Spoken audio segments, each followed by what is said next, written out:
Today on the podcast, we are shifting views about hypnotherapy. What is hypnotherapy? How does it work? And can it really change people's lives?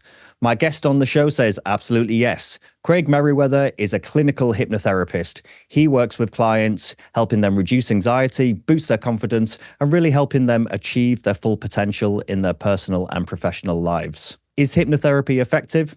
Let's find out. This is Shifting Views with Willis.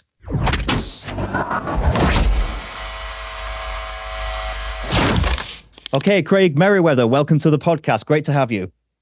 Hi, Willis. It's really great to be on your show. I know you change perspectives, people's ideas on different situations and circumstances. And there's a lot of misconceptions about hypnotherapy. So I'm really excited to talk with you today. To cut straight to it, for me, hypnotherapy, and I think for a lot of people, when they think of hypnotherapy, they immediately think of those kind of TV shows and stage shows and getting people dancing like a chicken and all of that kind of stuff. But in reality, that's not really what it's about. Yes and no. Hypnotherapy is all about intention. And it's not that a hypnotherapist or a hypnotist can control anybody. They can't. In fact, what it is giving back control. Because really, somebody coming to a hypnotherapist, and basically we all are hypnotized in some form or another. Let's look at the example of anxiety.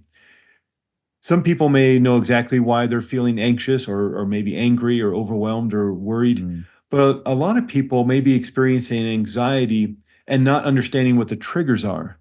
So they're literally changing their physiology. Their brain has to start creating adrenaline and cortisol. They literally have to change the chemistry within their brain, creating molecules called neuropeptides that send the message of anxiety. They're literally sending 300% more blood to the big muscles of their arms to fight because they put themselves in the stress response, the fight or flight response, 300% more blood to the big muscles of their legs to escape the situation.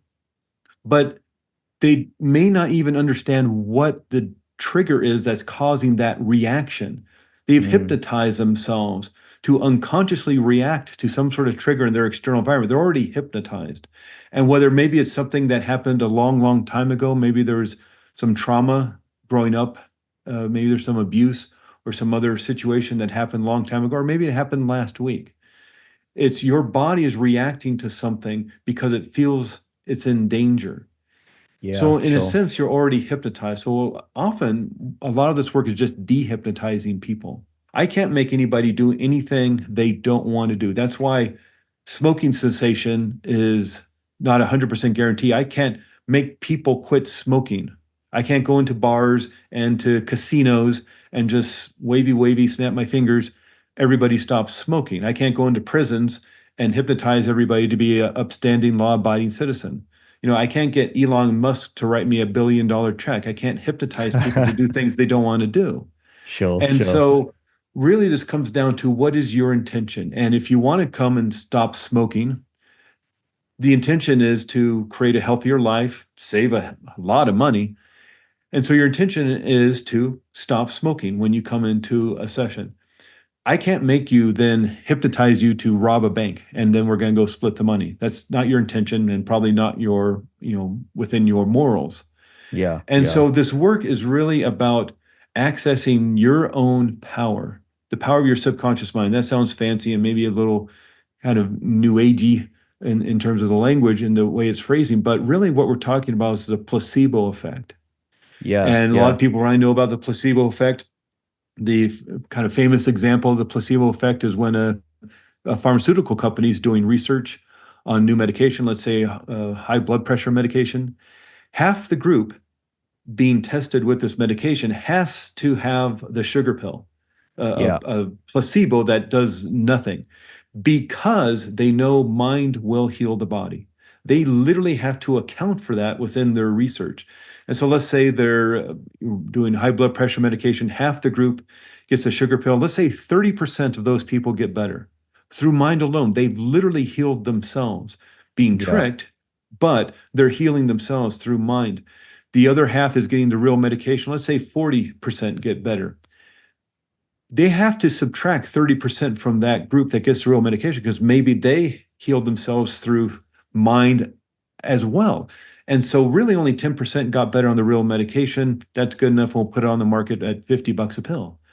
Yeah, And the yeah. reason they're doing this, and the head scratcher would be, well, why aren't we showing people how to heal with mind? How more people got better in this example using mind. Really, what this work is tapping into your own power to heal. And whether that's emotional healing or a mindset healing, you have some limiting beliefs about yourself, or Mm. maybe even a physical healing. Now, this isn't to say this, it cures cancer or anything like this, but it's a great adjunct to when people are healing. Harvard did a study about broken legs and got people with the same kind of break in their leg. Of course, they're all wearing casts. They've all been to the doctor. They've got the x-rays, they've had the MRIs, and they all had the casts on their leg. What they added to half the group was hypnotherapy.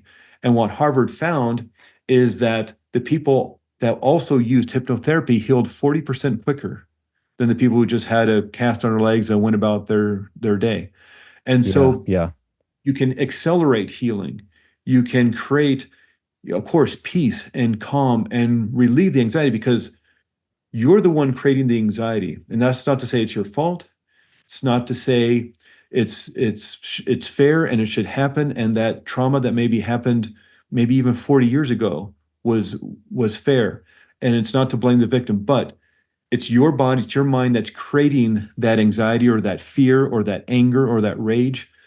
And probably all unconsciously. And it Yeah. was probably installed maybe by a child under great duress, but you're the one who installed it. And that becomes actually very empowering because Mm. if you're the one who installed it, granted unconsciously and through duress, but if you're the one who installed it, that means you can uninstall it. That means you can change it and do something else with it. And that's the power of this work. Now, you started off, this is kind of a long answer to maybe somewhat of a short question, but you mentioned the entertainment side of things. And let me start off by saying every single person that gets up on that stage volunteered to be there. The hypnotist is not making anybody get up there. He has to do a good show. He or she has to do a good show. People paid good money to be entertained. So they're going to get entertained. Who's going to be the best candidate? Somebody who really wants to be up on that stage. And so Yeah. they bring a bunch of people, 15 people up on stage who have volunteered, right now, not the person who's kind of halfway raising their hand, but the people who are excited. So they bring them up on stage and they start doing little filters to make sure they're a good candidate for this kind of show. One of the things they may do is like pretend that your hands are super glued together and you can't pull them apart. Now just try as hard as you can to pull your hands apart. And everybody's like struggling and they can't do it. And then one person does this. They break their hands apart. They're off the stage. They're not going to be a Yeah. good candidate to entertain. So the Yeah, sure. intention of everybody on that stage is to entertain. And that's why they dance like Michael Jackson. That's why they sing like Elvis Presley. That's why they quack like a duck, because they want to. It may seem ridiculous and insane to us to want to have to do that, but uh, they're an exhibitionist. They're an extrovert. Yeah. They just want to have fun. Maybe they Yeah, had a Craig, couple. can I just Sure. talk about just a little bit about that because it sort of really interests me. So I kind of want to just break some of the taboos around that kind of Yeah, hypnotherapy, around the absolutely. entertainment bit, being able to quote unquote put people to sleep with a click of a finger. Is that really actually happening, or is this power of persuasion? Is the person kind of claiming to fall asleep, but actually is fully conscious and aware of what's going on? Yes and no. So the person is always consciously aware, with the exception of maybe when you put somebody into what is known as the Esdale state. And that's a coma-like state that they actually still use for surgery. So Yeah. you can put somebody so far into a trance-like state, it looks like they're in a coma. And then you can do surgery if somebody is allergic to the anesthetic. It was actually developed by James Esdale, who was a British doctor who moved to India in the early 1800s. And not having any fancy hospitals or anesthesia, he started using this deep trance state. It was actually brought back to England, and another doctor, James Braid, started using it in the early 1800s. Needing a word to describe it, he decided to name it after the Greek god of sleep, who is Hypnos. And so he Right. named this state hypnosis. And so over the course of the last, whatever, 100 200 years, this word has grown to encompass all sorts of states. Now, that whole thing of like, yelling at somebody and snapping in their face and telling them to sleep. One, if it's done for a TV show, like any sort of kind of magic-like show, it's quite possible that person's a plant or, an actor who has Sure. rehearsed what we're going to do. But there is a way to get people into a rapid trance state. And if you ever notice that kind of thing, when somebody's like yelling at somebody to sleep right in their face and they seem to go catatonic and fall over, it's Mm. because there's a mechanism within the brain that when you jolt somebody, you mess with their equilibrium. And you've never Yeah. noticed when they do that, they're usually pulling them. They're shaking their hand or something, then they kind of pull them. And if Yeah. you ever Yeah. had that experience, maybe you or people who are watching had the experience of they're deep asleep and all of a sudden they jolt awake and they feel like they were falling. Yeah. Well, that's what you're trying to do to the person is you're messing with their equilibrium. And when you do that, the brain freezes and starts looking for information. What they're Sure. looking for is the command to either retreat or move forward or to hide or to run or to fight. They're Mm. looking for someone to command them. If they don't get that command within 2 or 3 seconds, they're just going to panic or run or do whatever they need to do. But they're Yeah. looking for orders. And so that's when you have them and you can jolt them and say, sleep. And sleep means something to the human body, to the mind. And so, and they also, there's a certain extent, especially when cameras are on you, you want to follow. You want to Sure. follow along Sure. with what's going on. So whether they're faking it or stuff, but you're always consciously aware of what's Yeah. going on. With, of course, the exception of when you're doing some extraordinary work like surgery. Yeah. But Sure. Sure. that work is really great for triage if Mm. somebody's in the emergency room and panicking and in shock. That's a great way to get somebody into a calmer state is to do those rapid inductions like you see on the TV shows. Yeah. It's also great for sports. Mm. You have these players making 50 million dollars here in America, 50 million pounds over on your side of the pond there, and they're not playing well. They're not in their giving peak performance. They're hesitating. Maybe they're not. They have a lack of confidence. A lot of teams right now, whatever the sport may be, are hiring either hypnotherapist or a sports psychologist, and they'll bring them off the field and they'll do a rapid induction because they have rapport with each other. They know each other. They've Sure. worked with each other, so they can do this in front of 50,000 people Yeah. and the cameras and the excitement of it all. Put them back in, get them into a state where they can just talk to them and say, I know those last few misses for the shots you took were frustrating, but you can move back into that state that you have practiced so often, moving into a state where you can work at peak potential and peak performance, snap and get them back on the field within 3 or 4 minutes. And now they're playing back at their highest abilities. Yeah. And Yeah. so it's sort of this thing where it's sort of a trick, but it's sort of not. It's that unfortunate thing of I wish they would have called it something else. Uh, Yeah. Hypnosis could be the entertainment side of it, and transformational mind reset is what I do or something. Yeah. And it's just that because of what people see on the shows, and it's exciting and it's fun. And back in the day here in the United States, we had Johnny Carson on late night TV, and he'd have the hypnotist on, and somebody would I think even Johnny Carson did it himself once. He was spread between two chairs like a Mm. board and just stiff, and you Mm. could put weights and stand on him and things like this. And it's Mm. extraordinary because it works. But again, Yeah. it's the intention of what the person wants. If you're an athlete and you want to work at your peak performance, but you're having a bad game, a bad day, if you want to be on TV, and so all your friends can play, hey, I saw you on TV, or if you want to heal, it's all about your intention. It's really interesting to me, and I find, I mean, it sounds like, just to kind of sum up what you was just saying there, it sounds like a couple of things to me that run through my head. One is a power of persuasion. There's an element of power of persuasion that it sounds like to me, because maybe not power of persuasion, but a reinforcement. Maybe you're saying the person wants to do or feels the need to do, whether they want to stop smoking, they want to score more goals, they want to do whatever it is that they want to Yeah. achieve, and you're kind of helping them tap into that thinking, that feeling of being able to do that, and removing the barriers that are stopping them from doing that. So that's one side. But the other side, where you was just talking about there, where you're essentially jolting people into a state. I almost think of that like almost, the saying, like a deer in headlights. Yeah. That moment of shock, and it throws me back to a story of when I was very, very young. I ran across a main road, and a car, it must have missed me by inches. It had to slam on, it stopped. But in that moment, it happens. And I remember it to this very day. I swear to you, everything went slow motion in that Yeah. few seconds. Genuinely, when it, or what I felt, went into slow motion. So it's like I was running through treacle or something. I couldn't get across the road. Everything slowed down. Everything was heightened. It was this moment of shock. Yeah. Now, my logical mind as an adult looks back and says, well, okay, well, that's kind of like the deer in headlights thing. It's like a shock, a jolt, something, and your brain's trying to figure out what to do, which is kind of what you was just describing there.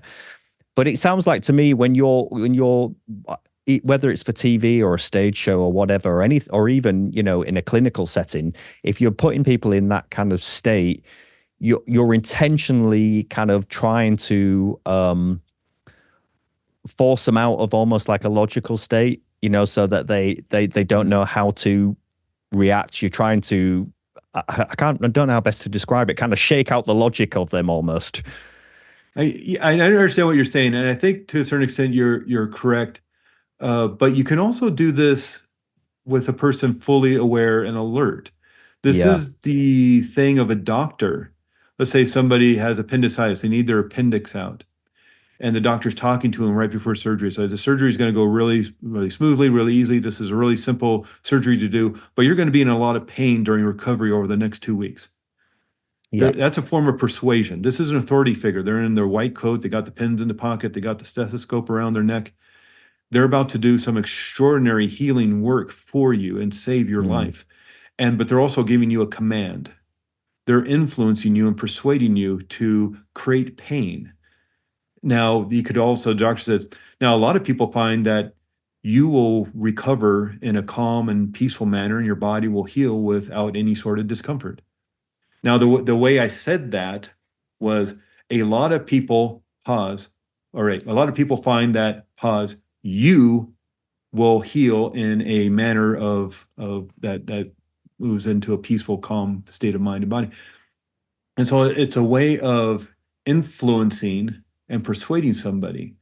Now, they may have some sort of secondary gain to being in a lot of pain because they get attention, they get love. Maybe they're had a lot of brothers and sisters growing up, and so the only way they could get attention from mom was when they were sick or when they were in pain. And so Mm. there may be secondary gain to being in a lot of pain.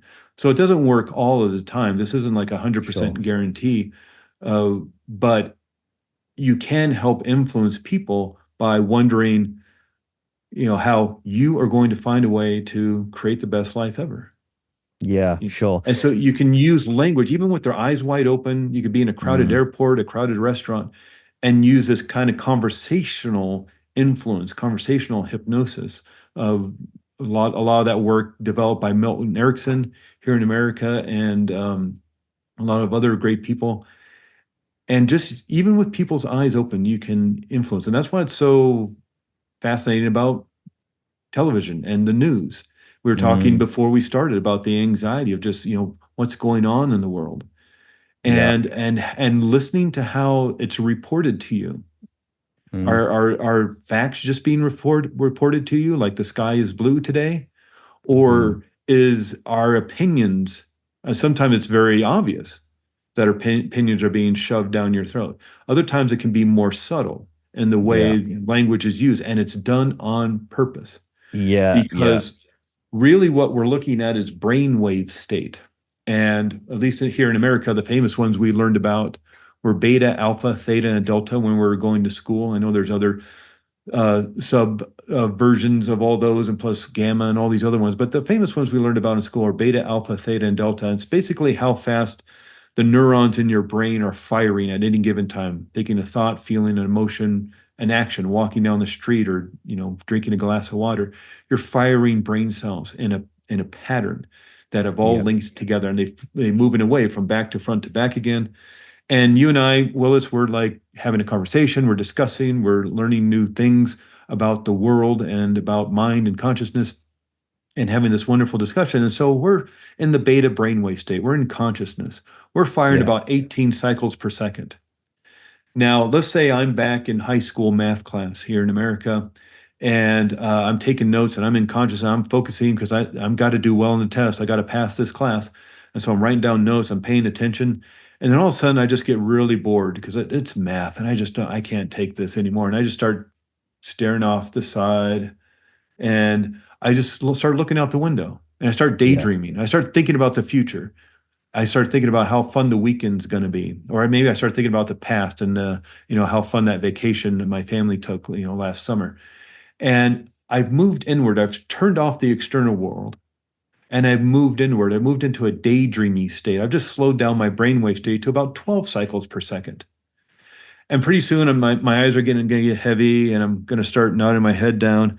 And I'm not really asleep, but I'm not really awake either. I'm in Yeah. that really Yeah. luscious, right before you fall asleep, right as you're waking up in the morning, kind of Yeah. daydreamy state called theta. I'm firing about 6 cycles per second. Pretty soon I might be asleep at firing at 1 or half cycle per second. But the teacher sees me and says, Craig, why don't you come up here and do the problem on the board? And I Mm. jolt awake and I'm looking around. Everybody's staring at me. And I'm looking at the board. I don't know how to do that equation. I hadn't seen it before. And now I'm embarrassed and I'm stressed. And now I'm firing about 25, 30 cycles per second because I'm in the stress response. And Yeah. so just in that little bit of time, maybe 6, 7 minutes, I've altered my state of consciousness 3 or 4 times just by being bored in high school math class. And you may have experienced this at a meeting, or maybe just waiting for a friend at a restaurant or a cafe. And some people have that experience of driving home. Yeah. And at the last 8 blocks, right before you arrive home, in the last 8 blocks, your mind starts thinking about that thing you got to do on the weekend, or you got to get that PowerPoint presentation together for the big meeting next week. Mm. And you start thinking about those stuff, and all of a sudden you're in your driveway or in your parking spot, and you don't Yeah. remember the last 5 or 6 blocks. And it's Mm. because your conscious mind started thinking about something else, something in the future, maybe remembering something in the past, and your subconscious mind, that unconscious part of your mind took over. Just like it Yeah. knows how to tie your shoes, how to ride a bicycle, how to, walk down the street without falling over. It knows how to drive home, probably because you've lived there for several years. So 365 days a year, you've driven home thousands of times. So it Yeah. knows how to drive home. So you put yourself in a hypnosis trance state by Yeah. you're slowing down brainwave state into the alpha brainwave state. So this is something we do all day long. Whether Yeah. we're watching, TV puts you in the hypnosis trance state. Watching TV puts you in the alpha brainwave state, a very influential trance state. And everybody who makes commercials, all the marketing people, all the politicians, all the news people Yeah. know that you're in a very influential state of mind when you're watching TV. And so this is a state that we're very familiar with. Everybody can do it because Yeah. everybody finds themselves in that state of being bored and just daydreaming about something else, or thinking about something that happened in the past. That's all we're doing. And Yeah. so it's not that we're doing anything to you that's new or different. We're just using what you're already doing. We're just doing it on purpose. And Yeah. the intention to heal, or to change and transform in positive ways, because you want to. And again, Yeah. it's not that I can just walk up to somebody on the street like you see maybe on the TV shows with your man there, and just like snap and tell somebody to sleep. You just say, "What? Excuse me? What are you doing? Get away from me." It's all been, pre-planned, and their intention is to follow what this person is going to say. They may even Yeah. recognize, "Oh, that's the guy who yelled at you to sleep, so I'm going to do that." Sure. You know. Sure. So So there's that persuasion element, isn't there? yeah, Yeah, I just want to tap into, but we will move on from this, Craig, because there's other bits I want to ask you about, actually, about what you do and how it helps people. But just reflecting on some of the points that you've just been speaking about there, certainly 1,000 times I've definitely driven home and forgotten that I've driven home. yeah, It happens to me all the time because my mind, people say, I'm thinking about so many different things, and that happens all the time. And you think, I have no idea where the last 20 minutes went, but somehow I yeah, ended up here. So I can definitely relate to that. I'm very much in support of you touched upon earlier about um, the power of the mind to heal and the effects that it can have physically on you. And I'm really interested. I'm a musician, and I'm really interested in the power of music. And I've done some podcasts recently on this, about how you can use music to inform, to create behavior change, but also how to make people feel different, act different. And there's some people who I had on the podcast who use it in a medical sense, and they use it to reduce sure, pain, anxiety, and they call it like the digital drip. And they use certain BPMs of music to do different things. And the effect is just immense. It's just like the yeah, science on it is clear as day. It shows exactly what it does. My point is there's that power of kind of mental healing, if you like, which is beyond like a physical intervention of, say, a medicine or something like that. So I do believe that. And I remember many years ago, I was in hospital having some knee work done, and there was a patient, an older man, that was in the bed opposite to me. And every single day when he woke up in that hospital bed, he got out of bed and he got dressed. And like most of the other people on the ward all stayed in their hospital gowns, and just kind of laid in bed all day. And he insisted absolutely on not doing that. And I realized at that time, he was like, by doing that, I'm allowing myself to be ill. By getting dressed and kind of functioning, and going and buying a newspaper from the hospital shop or whatever, he was behaving normally. He was living, he was moving. So he still needed to be in hospital, but his mindset wasn't that I'm here as a sick person. yeah, And for him, he might as well have been in a hotel or something. And I just found that so interesting, and that kind of reinforcement. And my parents used to say to me all the time when I was feeling ill, they'd say, like, do something, be active. If you allow yourself to sit there and say, I'm sick, I'm not well, unless you're particularly physically really ill, but just generally, if you're feeling under the weather or yeah, whatever, you'll make yourself feel worse because you're telling yourself you're sick. You're sitting there saying, oh, I'm sick. I really am in pain. This really hurts, blah, blah, blah. Whereas when I found I've distracted myself by being up and about, doing something, moving my mind into some other world, I'm still sick, but I'm not feeling as ill. There's kind right, of like that separation. So I guess my point is, I just really find it fascinating, the power of the mind, how you can use yeah. that to inform physically what's going on. And I guess that's what you're really tapping into. That's what you're about. Yeah, exactly correct. And you have a brilliant example, uh, because it's mindset that'll help you heal faster, just like that, the example of the broken legs and the Harvard study. And using mindset, okay, it didn't happen overnight. Their legs didn't Mm. heal overnight, but they did heal, 40% faster. They got their casts off in 5 weeks instead of 8 weeks. So you can actually use mind. This is adjunct therapy. So yeah, if I'm in a car accident, take me to the hospital. If my appendix is about to burst, take me to the emergency room. But what else can you do? There's some other studies, research done that showed that a half an hour hypnosis session before surgery lowered anxiety levels by 56%. Mm.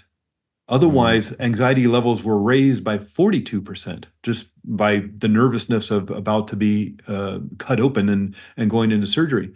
So, a half an hour hypnotherapy session right before surgery lowered anxiety rates by 56%, meaning, therefore, their heart rate is lower, their blood pressure is lower. Therefore, there wasn't as much bleeding. Surgery took less time, and Sure, sure. they were out of the hospital sooner. Yeah. And so instead of 3 days, maybe they're out in a day and a half. And in and of itself, maybe they're only the hospital saving like 8,000, $10,000 here in America, maybe 10,000 pounds over there in Great Britain. But that's if you think about how many people are getting surgery today, let Yeah. alone, just there maybe in London or all of the UK, or all of America. How many people get surgery today times 365 days a year? We're looking at hundreds of millions of dollars in savings because of this one half an hour hypnosis session. So there's like Yeah. great money to be made by at least the insurance companies and maybe in the hospitals. I mean, we're all, at least in America, we're just gonna have the same rates for insurance and deductibles and all that. But there's Mm. big money to be made by allowing this new, it's not even new, but this modality to be accepted. And what's interesting here in America, hypnosis is accepted and approved by the American Medical Association and the Medical Psychological Association back in the 1950s. So this isn't new stuff. The research is out there showing that this works. And Yeah. and the unfortunate thing is this conversation we've been having about the entertainment side of it, it really kind of twists it into, yeah, but I don't want to cluck like a chicken. Well, then don't cluck like a chicken. You don't have to. Nobody can make you do that. And Yeah. again, it's about your intention. Craig, yeah, this is really interesting, and I'd like to move on in just a second into kind Sure. of some of the more tangible examples of how you're using your work in the arenas you're using it in. But I just wanted to touch upon just a couple of things which you mentioned earlier on, which I think is really relevant for the audience. And one is I sort of sense we're all in a constant state of hypnosis in a way. And I'm referring to things like here about the media. You touched upon the media. And I absolutely agree with you that I know how media works and I can see how things are framed and presented and language is used in a certain way to inform it, well, to influence an audience, to make them move into one way or another. And you see it all the time. There's certain keywords that are used in headlines and certain phrasing that's used, and it's to either make it more dramatic or more scary or more sad or whatever. There's like these trigger words that are used, and then there's visual cues. That you'll have. They'll slowly zoom in the camera on the principal that's in the seat, and the viewer kind of sees them because they're kind of waiting for them to cry or to see some form of emotional reaction. The way that they do this, it's so interesting. Now, in drama, I understand it because that's entertainment, and I understand what they're trying to do. But I think when you're doing that in media, in terms of, like, for example, in the news or something like that, that's really manipulation rather than information in my eyes. And I don't want to dwell too much on that, but I guess my question is to you, as a society, particularly in a Western society, are we all kind of under a constant state of hypnosis with all the information that's being fired at us all the time to keep us in a state of alert or keep us in a state of crisis or reduce us from relaxing or being less aware, maybe? Yeah, it's an extraordinary thing to think about the amount of information we have access to. Mm. And you're right about, the certain headlines. You see those, I don't know if you call it this over there, but over here we call it clickbait. Yeah, And clickbait. it's those Yeah, headlines that it's like, you're not going to believe what this politician said to make yeah. everybody upset. I'm like, okay, what did he say? And you Mm. get this like, because you're going to get a little bit of a dopamine hit when you find out Yeah. the answer. They know how to grab you. And yeah, that's obviously a form of persuasion because you're clicking through potentially. You're clicking onto the article, you're clicking onto the picture, you're watching that video. And certainly the news programs that attract a lot of eyeballs, they know how to keep those eyeballs on that show.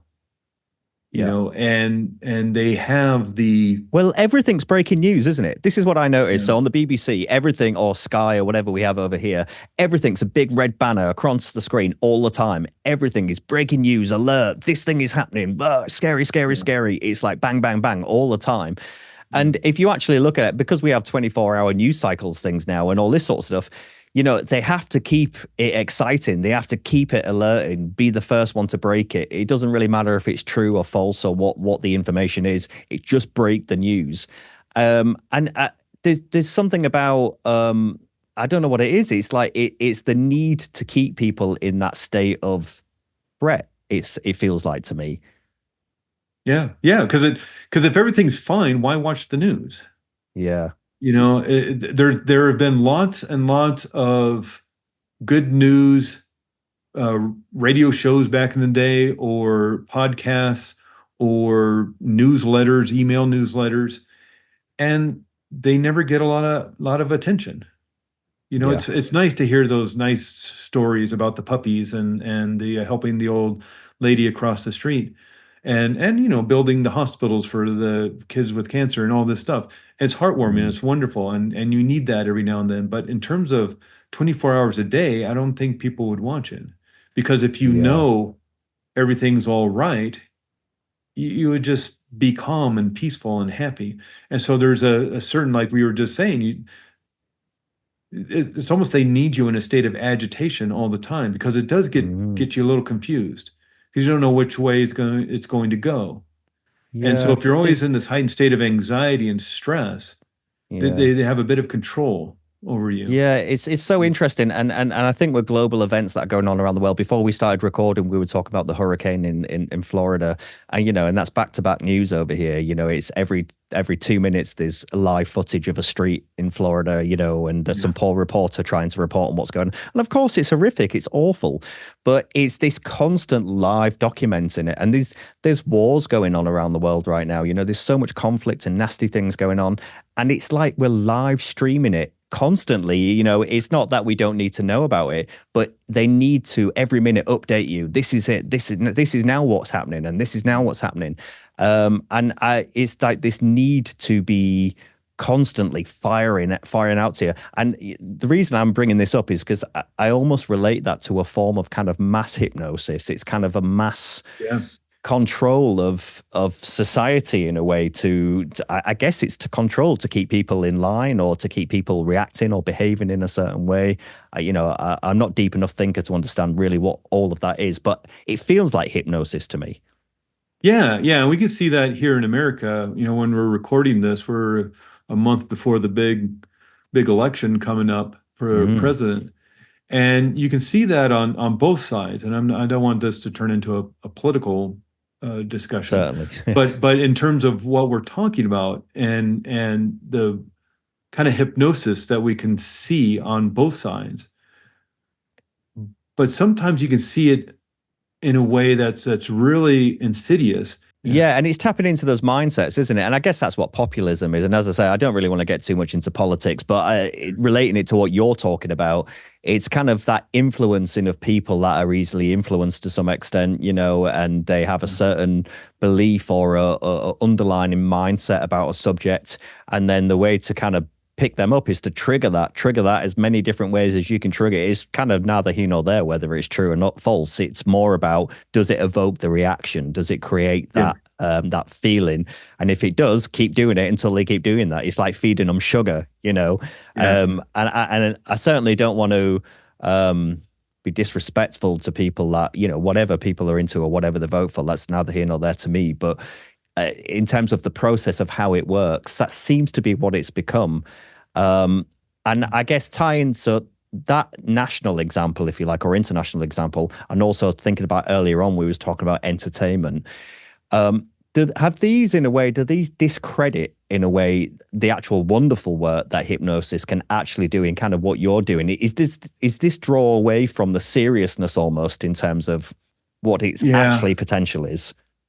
And I think you're making a good point, because it does. And I think that's where people get afraid of it, because, Yeah, well, I don't want to be controlled, because they see what's sure. happening in the media. They see what's happening on the Las Vegas shows or the comedy club shows or on TV.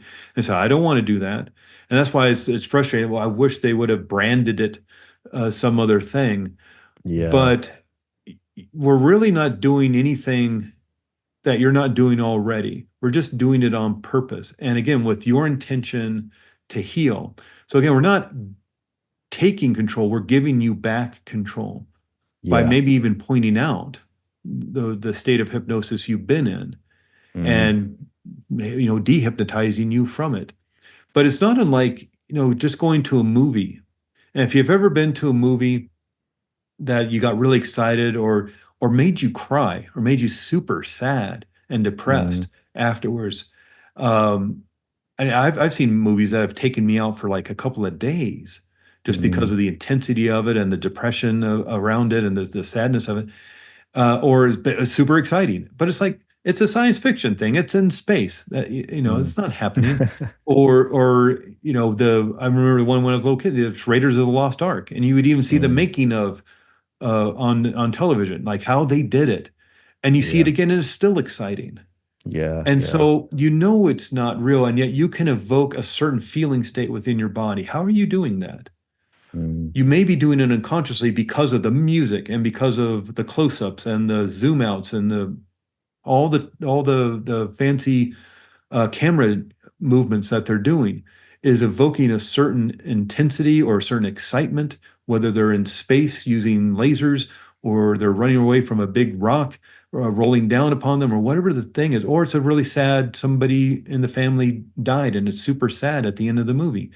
It's Yeah. evoking an emotional response. How is it doing that? It's persuasion, influence, and you're allowing it to happen. You Yeah. bought the ticket to the movie. You knew what the movie was about. Mm. And you wanted that experience, so you allowed it to happen. You suspended your disbelief Yeah. and you allowed yourself to have a good time, or I don't know, have an experience if it's a sad movie. And so Mm. again, what if you want to heal? Again, we're not doing anything to you that you don't want to do. I can't make anybody quit smoking. I can't Mm. go to the world leaders and make them hypnotize them into creating world peace. Just as I can't Mm. hypnotize Elon Musk to write me $1 billion check. And Yeah. so I can't make anybody do anything they don't want to do. So imagine if you want to heal. Imagine if you want to heal that broken leg faster. Yeah. And just like the example you had when you were in hospital, and yeah, so I don't want to be here. So I'm going to almost pretend like I'm not, and I'm going to get dressed. And I'm going to, Mm. instead of having, and I don't know if this is what he did, but instead of having lunch in my room, I'm going to walk down to the cafeteria Yeah. Sure. or Yeah. or whatever. Or if allowed, I'm going to just walk up and down the hallways, or I'm going to help the nurses file paperwork or whatever. Yeah. He Yeah. didn't want to be there, so he hypnotized himself to a certain extent that he wasn't Yeah. by getting dressed, by putting on his shoes, you know, and doing all that stuff. So, Yeah, no, I think it's so interesting. It really is. And I totally buy into it. And I say buy into it as if to say, not to suggest in any way that I shouldn't buy into it. But what I mean is I very much believe in that power of the mind. And I very much believe in, if you put yourself in a positive state and think very positively about stuff, positive things will happen because you naturally attract that to you, or you surround yourself in that situation. And if you put yourself in a very negative state, the opposite happens. These things, there is a knock-on effect. And nowadays, people would call that like karma or something, but actually, it's yeah. very logical. If you behave in a certain way or act in a certain way, then there's a knock-on domino effect to that, and I think we can see that all the time. So let's just talk about some of the really tangible stuff then, because this really interests me. You're obviously using what you're doing and the power of clinical hypnotherapy to really try and help people, I guess, see some form of clarity in whatever it is that's knocking them. So maybe they're particularly anxious about something. Maybe they're worried about an exam. Maybe they have to do a big presentation. Maybe they just don't feel great about life. Whatever it is that's affecting them. And you're trying to kind of change that mindset, I guess. Can you give sort of a tangible example of how you might use this, say in the professional world? There'll be a lot of business Okay. leaders and things listening to this. How would you use it with somebody like that?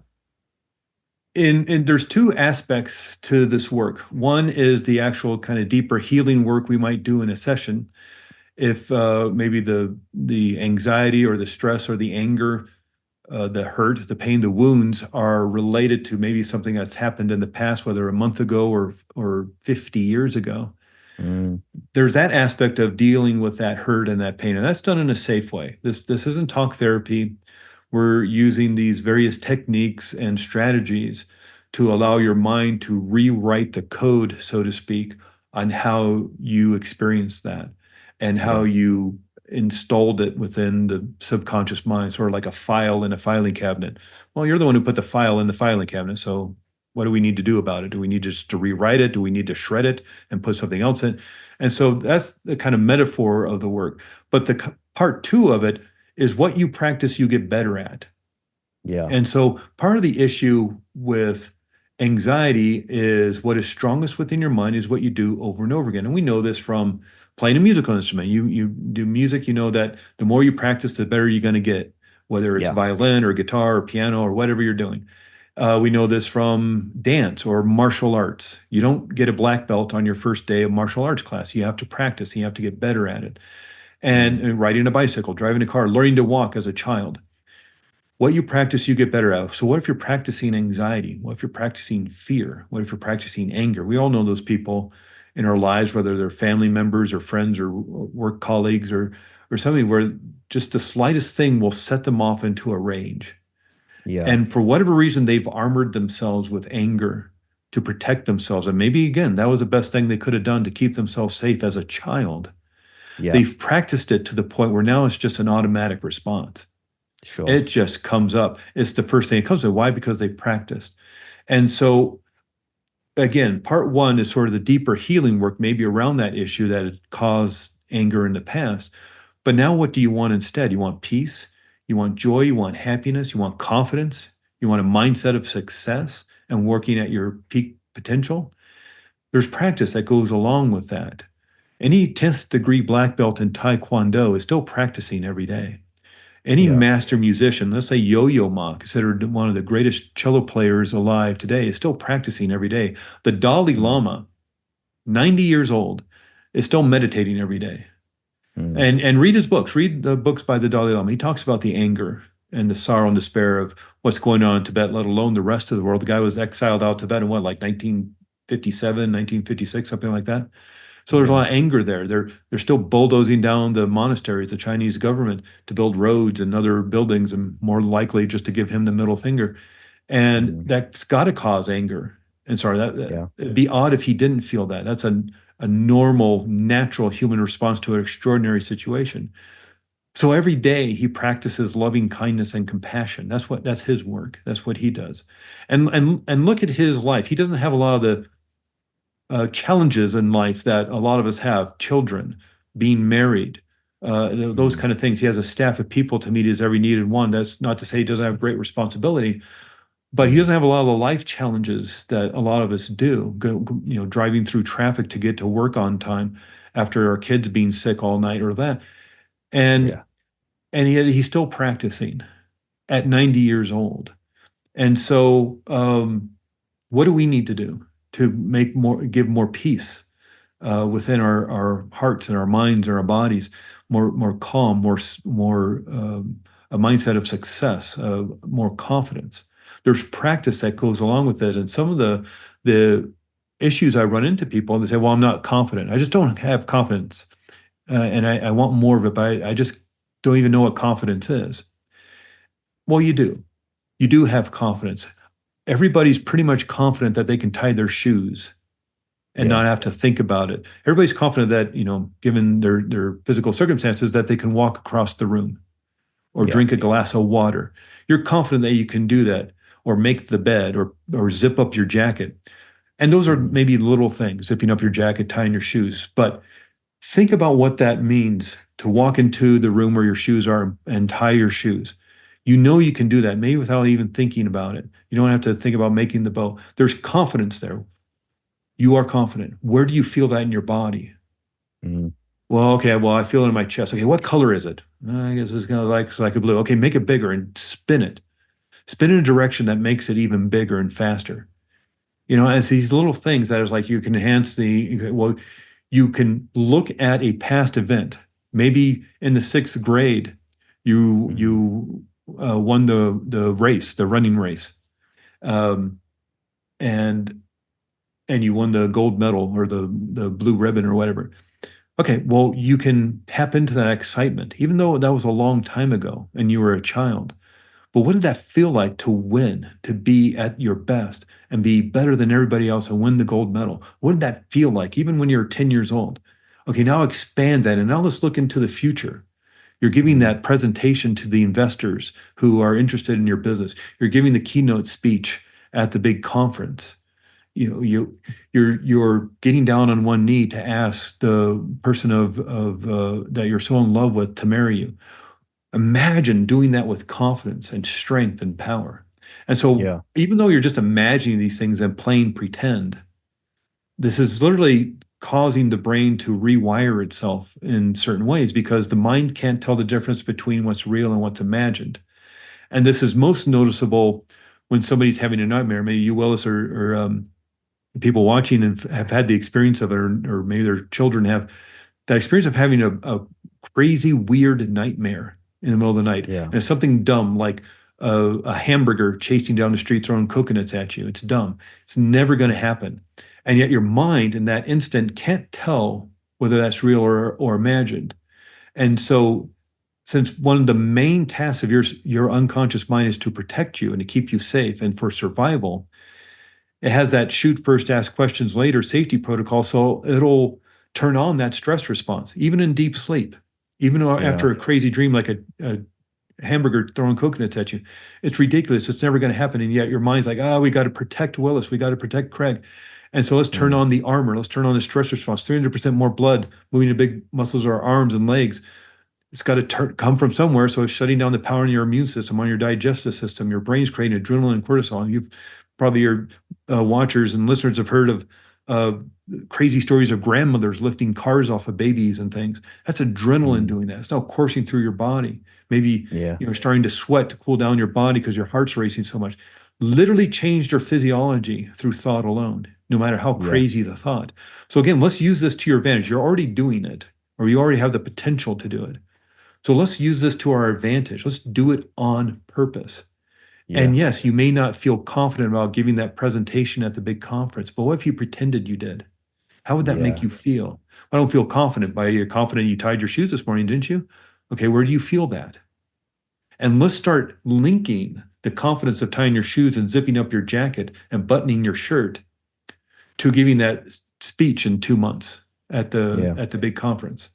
And so these are just little links to start practicing. And again, as much as one and done sessions are amazing, sometimes you got to build up to it. Because if you've practiced anxiety and fear for a really long time, maybe even decades, then it might take some time to kind of rewire yourself for peace and calm.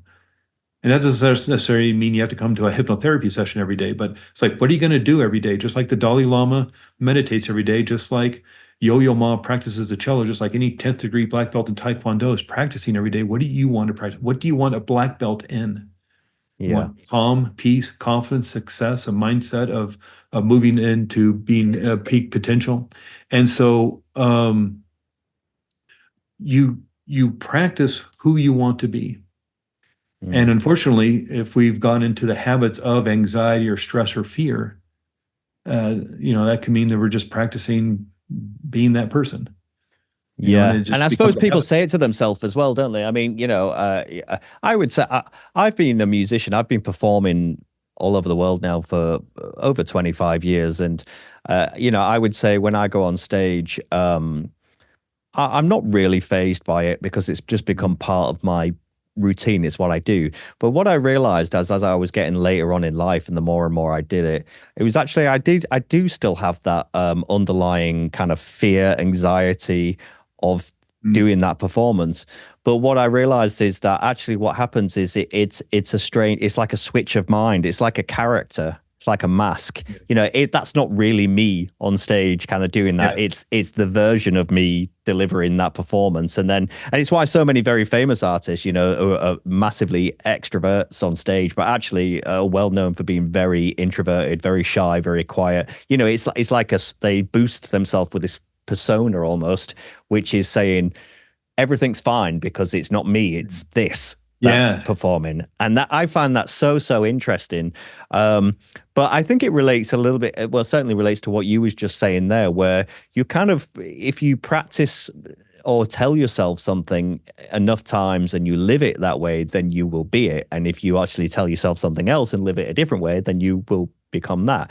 And that sounds like, trying to think about how you relate what you do to lots of different scenarios. I'm just thinking from the top of my head, like, students under a lot of stress. They're taking a lot of exams and tests and things these days. There's a lot of peer pressure about what's going on in the world. Social media has a massive effect on body image and all that kind of stuff. But certainly in the professional world, am I making enough money? Am I going to get that promotion? Am I going to be able to deliver that presentation? Can I do this keynote? All of these things are affecting people every single day from all walks of life. But it certainly sounds like what you're saying. You can tap into that. There is a real way of sort of changing your whole mindset about what that really is. And something like hypnotherapy, which originally so many people might have thought, well, firstly, may not have even considered it, but secondly, if they have considered it, I've related it back to what we was talking about earlier on, entertainment and doing silly things and whatever. But I think what you're explaining is actually we're not really doing anything, to the extent that you think we're doing it. We're actually we're arming you with what you already have, and just Yeah. helping you realize that. Yeah. Yeah. It's taken away maybe the hurt, the pain, the wounds that have kept you stuck or blocked. Yeah. And then giving you and enhancing and strengthening a lot of the qualities you already have within you. And again, we're not like making you do anything you don't want to do. And we're not controlling you. We're actually giving you back control. Because up to that point, yes, you may have been hypnotized to the extent that you have blocked yourself from success.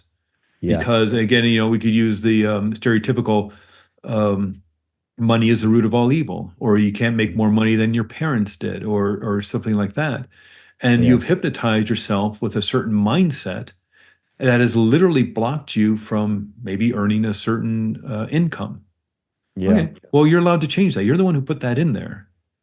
Or maybe, you saw that mirrored in the home, or maybe you literally were taught that in school.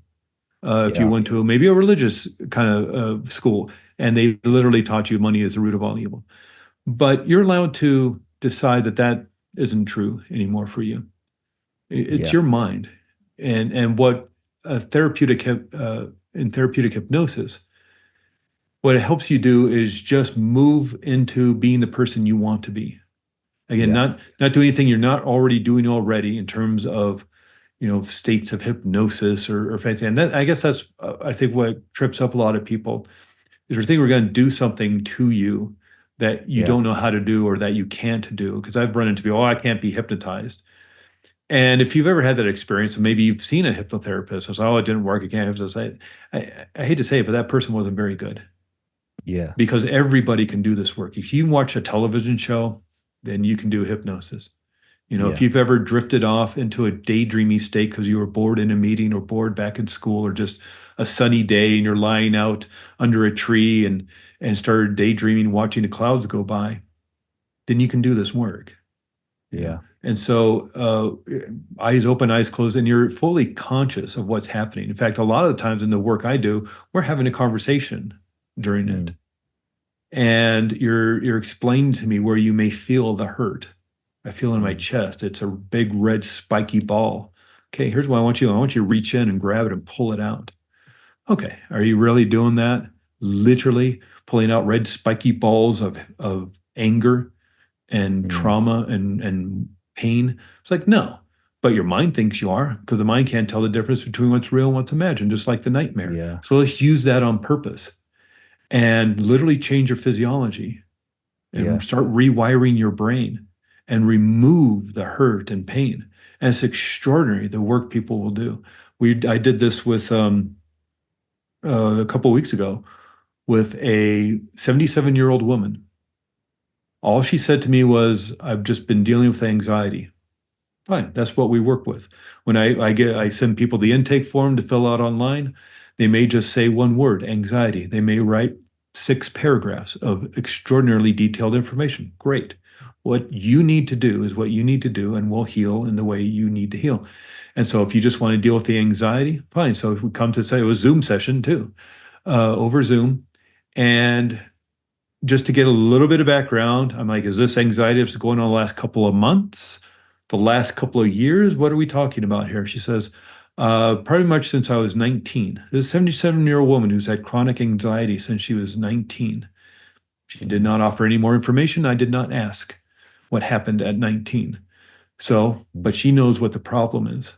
And more importantly, she knows what to do about it. So we're doing that process. I'm like, I want you, as we're moving into a more relaxed state, and say, I want you to just scan your body, and where you feel that anxiety I want you to tell me and point to it with your hand. Where do you feel it? Well, I feel it in my head. Okay, what color is it? And now we're kind of disassociating from it by using parts of the brain to analyze it, so to speak, by creating Mm. shapes and colors and is it big, is it small, is it rough, is it smooth?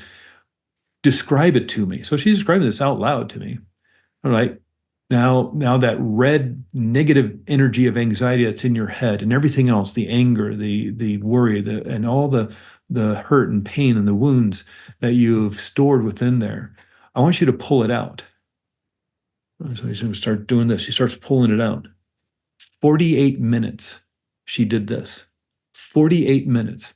It was Gosh. extraordinary.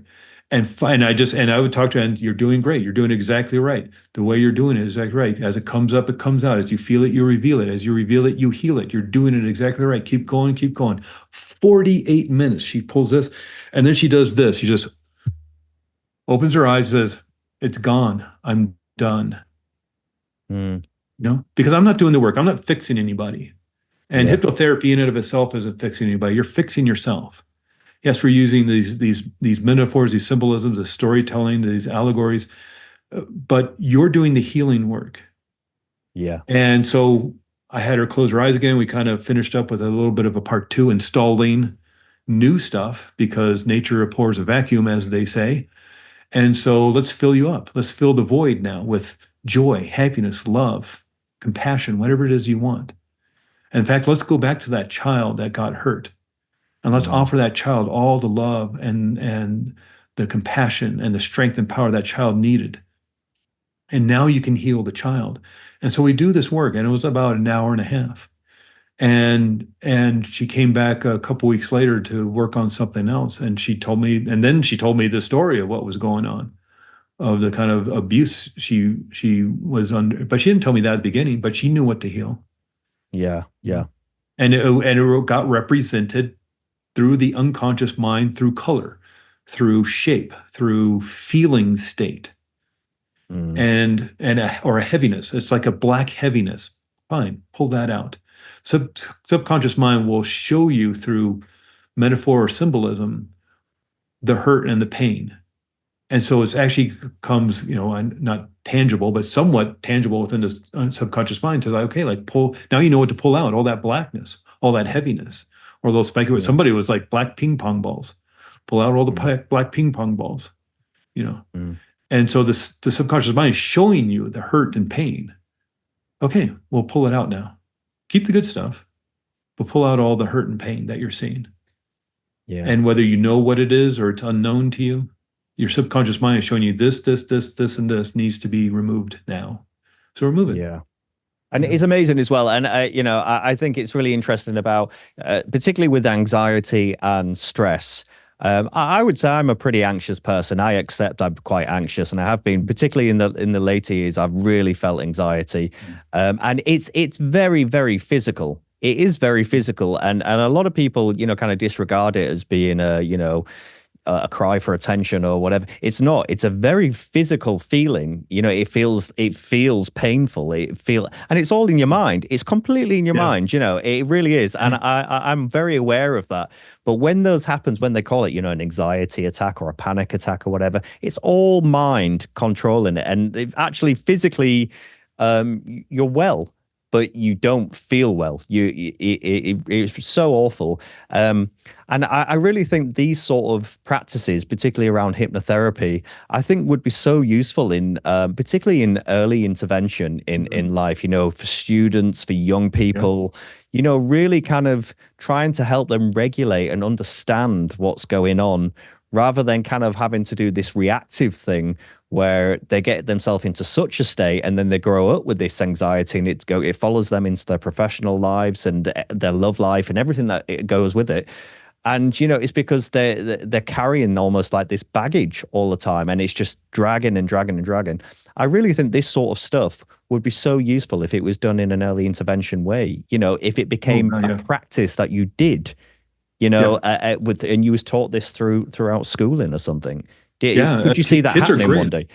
Yeah, kids are great at this work because who better to have amazing imaginations and being able to play pretend? I worked Yeah. with a 10-year-old a few months ago, and he was struggling with chronic nightmares for years. And Mm. his uh, my wife knew her, knew the mom, and they were talking about it. And Christina, she said, "Oh, you need to try hypnotherapy with him." It's like, "Oh, I didn't know kids could do that." Okay, yeah, let's try that. I'll try anything. And that's the thing with the hypnotherapy. It usually lasts on the list. So you get Mm. the people without hope who have tried Mm. everything, years and years of talk therapy. They've gone to the doctors. They had the MRIs. The pain can't be found. Mm. There's no reason to have all that low back pain or that hip pain. And Yeah. so we are the modality of last resort. Mm. And what's extraordinary about it is that the healing people walk away with. And this 10-year-old struggling with chronic nightmares pretty much every night, to the point that he wakes up screaming, and one of the parents, mom or dad, has to lie in bed with him the rest of the night. And they've done the counseling, they've done all the things you're supposed to do at the top of the list. So at the bottom of the list, hypnotherapy. And so this kid comes in. I talk to the mom over the phone a little bit, and she's going to be in the room. So we're going to do, mom, the child, and myself. We're going to be in a room together. And of course, we could have done this over Zoom too, but they're here in town. And beforehand, I found out that he was a big Star Wars fan. And one of the shows he really likes is The Mandalorian. And so, if you know the Mandalorian show, they're kind of these armored guys with the lasers and the jetpacks and all the things, and they're guardians. And there's also baby Yodas in there, Grogu, I think is, if I'm pronouncing the name right. And and so I was started off with using the analogies of Star Wars with him as he's sitting in the waiting room. It's like, I know you like Star Wars, and so we're going to do a lot of work together. And when you're ready, and here's the language, the persuasion, the influence. When you are ready to be done with this, get up out of this chair Mm. and let's go to the office. Yeah. Yeah. So he can sit there for the rest of his life, for all that matters, Mm. or until we close up and turn off the lights. Mm. But he got up because he was ready to be done with it. And so Yeah. I had closed my office door and I said, okay, I just want to make sure, because when you open this door and you walk through that door, you're going to be done with it. But I want to make sure that you're ready to do that. When you're ready to do that, and he opens the door. Now Mm. there's a couple of seats here. Choose the seat that you need to sit in to remove. He's doing all these things. He's picking the seat. He's opening the door. He's getting out of the chair.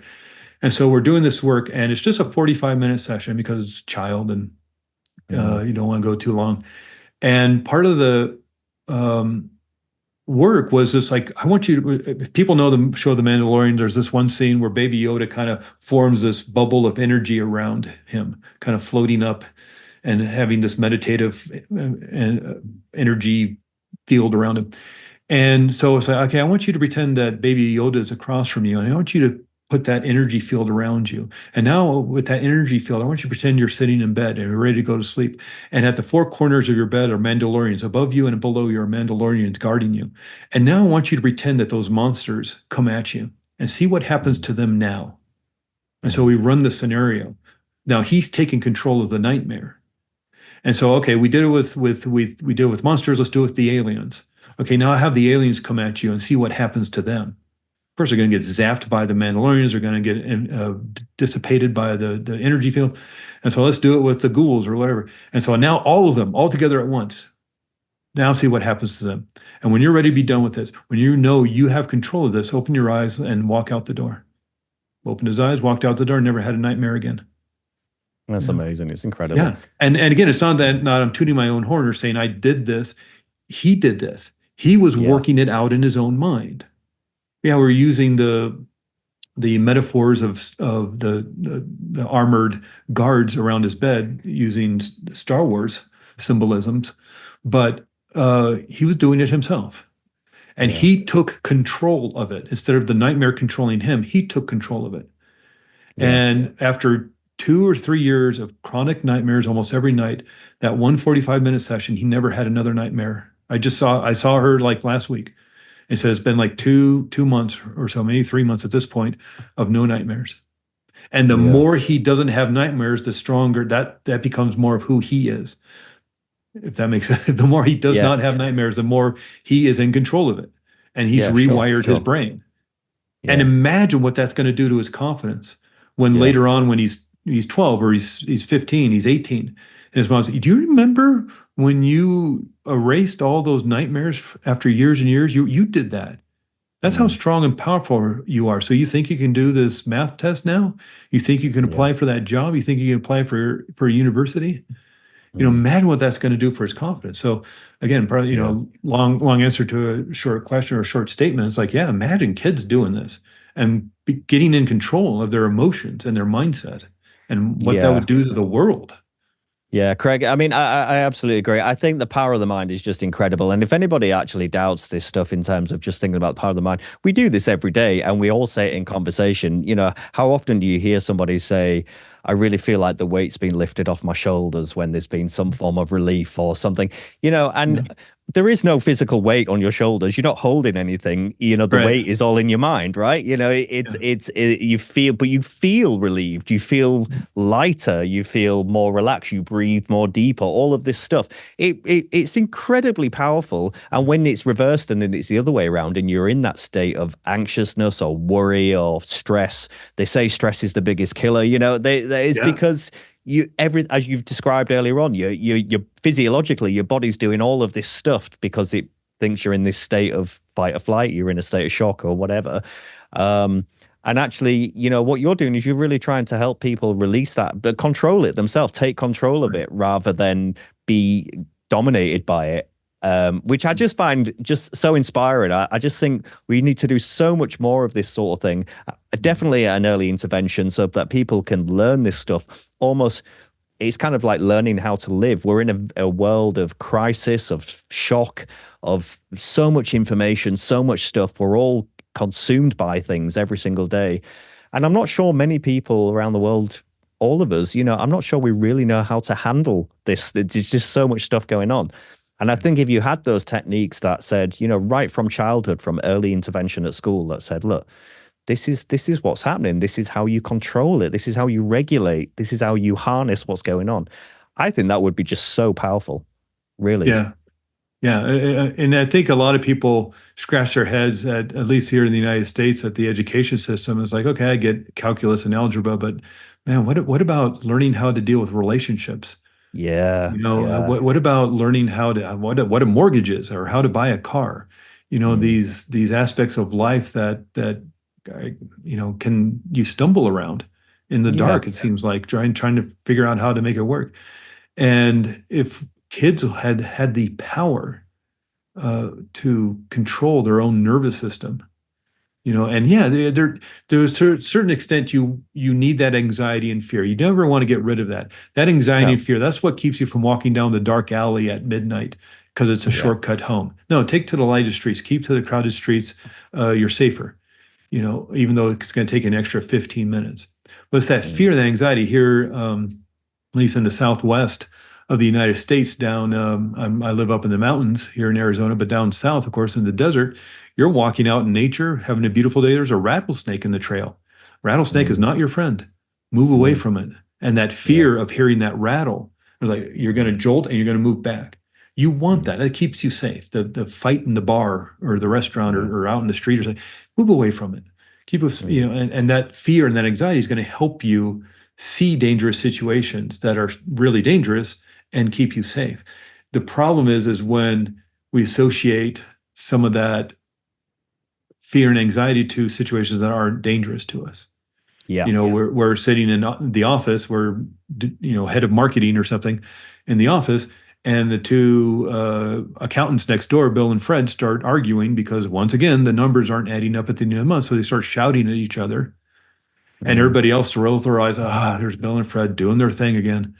But to you, maybe you start feeling really anxious and mm, afraid and feeling like you want to hide and get small because maybe there was a lot of shouting and arguing growing up and your parents mm, divorced and there was a lot of anger there and that makes you mm, afraid mm, and you never resolve that. So those instructions to hide when you heard shouting is still there. So when you hear Bill and Fred next door shouting at each other about the accounting numbers, it has nothing to do with you.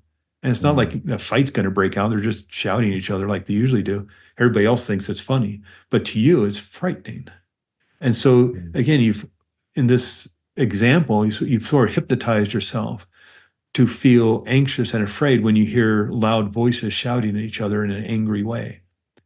And so, in a sense, like you've said before, we mentioned before, we're all sort of hypnotized in Mm. some form or another. It's just you get to decide how that works for you. And if you Yeah. need, a facilitator, a coach in the form of a hypnotherapist to help with some of these things, yeah, absolutely use that. Find somebody who's highly educated. Yeah. Unfortunately, at least here in the United States, you can have a minimal training and call yourself a hypnotherapist. And so Mm. really look to see who is in your area if you want to work in person, or a lot of this stuff is happening over Zoom nowadays. In fact, I Mm. probably 85% of my sessions are over Zoom. I just worked with somebody in Vienna last week. And again, not to toot my horn or anything, but just like this is the world nowadays. Yeah, I sure. called my business Arizona Integrative Hypnotherapy because I just thought I was going to work in Flagstaff and Phoenix. And now Mm. since COVID, this whole world has been open due to Zoom and other things now, StreamYard and Riverside and all these other things. And and so it works really well over Zoom if that's the way you want to go, because what the research has shown is whether it's talk therapy or a doctor's appointment or hypnotherapy or some other kind of therapy, uh, like psychotherapy or coaching, it works really well over Zoom because people feel comfortable and relaxed in their homes. Yeah. They feel safe in their homes. So it works really well. Half the job's already done because you're already safe and feeling relaxed. And if you live in a large city, London, Phoenix, New York, you don't have to drive across town or take the tube, take the subway to Yeah. get to your appointment on time. You just walk across the room, turn on your laptop, and there you are. And so Yeah. hypnotherapy works really well. In fact, there's some research that even shows Zoom sessions work better than in person because of that, because of Yeah. relaxation and the feeling safe in your own home. So Mm. yeah. Just in closing for the audience, what would you say? What's the key takeaway you want people to take away from this?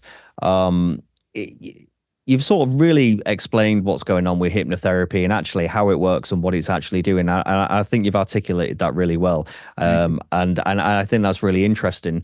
But for people that are still really anxious about this, just about everyone I know is living in with some form of anxiety, stress, worry because of various things, their business, their job, their family, their love life, their money. It's all around us. What do you want people to take away? Do they really need to take action and purposely really explore these sort of therapies to improve their life and make it sort of an active decision to do that? I think so. If you're not growing, you're dying, as they say in the personal growth world. And so take control, take back control. And again, hypnotherapy isn't to take control away from you, it's to give it back to you. Because in a sense, as we've discussed over the last 90 minutes or so, it's like we're already in a state of hypnosis, especially if you're dealing with this chronic anxiety or anger or fear or trauma. Again, Mm. it may all be unconscious. You don't even know why you're anxious. And so it's really giving you back control.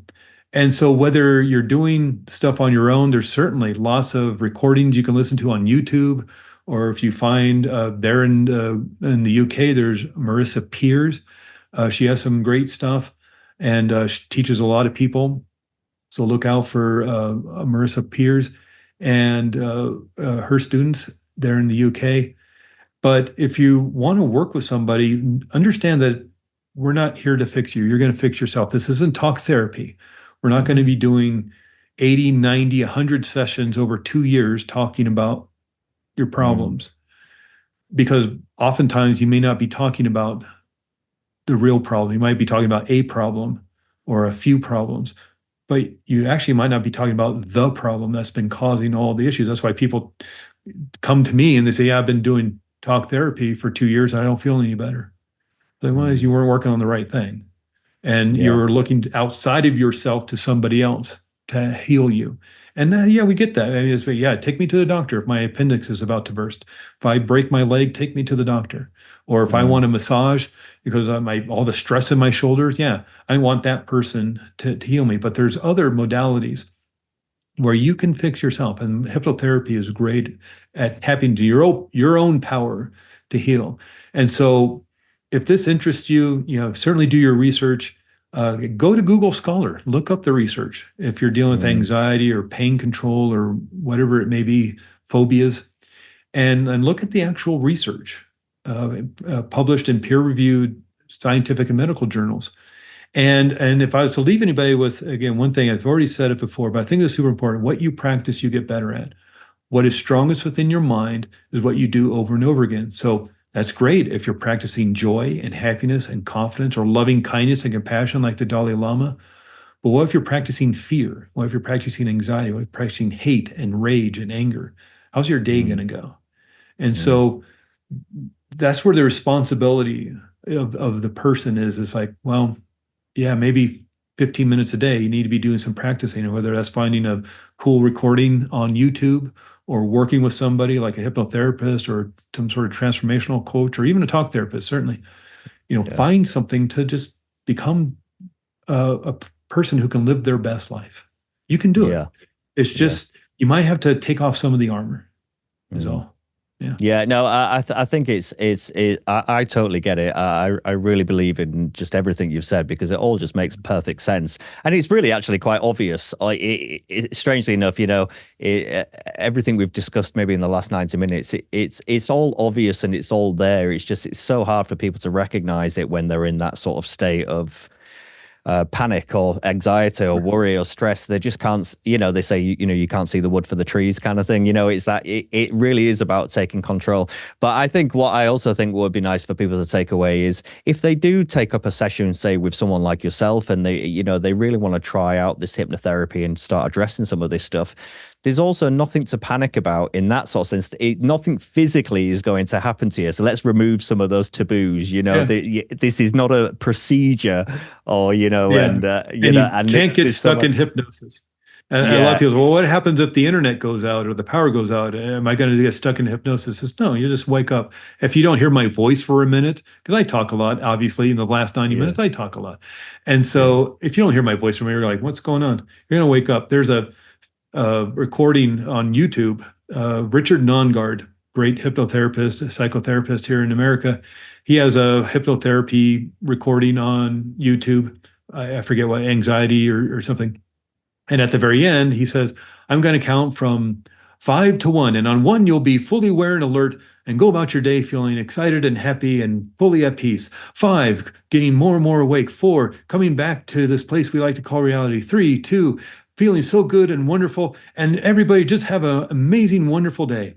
He never says 1. He forgot to say 1. And this video has something like 2 million hits on it because it's been out for like 15 years. There aren't 2 million people still in hypnosis because he forgot to say 1. And so you can't get stuck in this stuff. I know you see that on the movies, and that's funny because it's in the movies, but this isn't, it's just a way to make Yeah. the plot point forward. You can't get stuck Great. in Yeah. this. What I really wanted to get from this podcast really was two sides, really. One was to really delve into the very deep, the effects, the clinical effect that hypnosis can have. You've really articulated that well, and I find it so interesting. And it's also very obvious, and I think we should all be doing this sort of stuff. I really do. But the other side I wanted to do is just kind of break some of the taboos and some of the nonsense and the stuff around it. There's nothing to be fearful about here. You've said it multiple times in the podcast. If anything, I'm de-hypnotizing you. I'm helping you. You're helping yourself. I'm just helping you realize it. To some extent. It's and so if you are feeling at that state where we all are. We all have these issues with anxiety. We all have these issues of worry and fear and all this kind of stuff. The first step is recognizing that and actually seeking out some way to change that, isn't it? And I think Yeah. if you do that, hypnotherapy certainly has got to be one of those modalities that people should consider because it clearly offers so much benefit. So I totally get it. Craig, if people want to reach out to you, where do they go? What do they want to? If they want to see Best you? way is just finding my website. Again, I'm in Flagstaff, Arizona. So the name of my practice is Arizona Integrative Hypnotherapy, which I know is a mouthful. But if you just Google search Flagstaff Hypnosis, I'll come up. You'll see me, Arizona Integrative Hypnotherapy. Or maybe even simpler to remember is my test anxiety course, ACE Any Test. And that's an easy one to remember, aceanytest.com. and you just email me through either one. We'll get on a consultation call, a free consultation call. We'll just discuss what you want to work on. We'll do it over Zoom or the phone, and just see if this is the right fit for you. Yeah, well, it definitely works because we're on Zoom, and you're up in the mountains in the US there, and I'm here in the UK, and we're 8 hours apart, and here we are in a full-on conversation. So there are no barriers. So if you're feeling that, look it up, and reach out, and at least just start the conversation. You may be amazed about what might come off the back of it. Craig, this has been so interesting. Thank you so much for being so generous with your time. Thank you for coming on with the podcast. And really just enlightening us all into hypnotherapy. It's just really interesting. Thank you so much. Yeah, thank you, Willis. I really appreciate the invitation. I've been looking forward to this for a long time. Excited to be on your show. Thank you. Thank you so much. All the best. Take care. Thanks.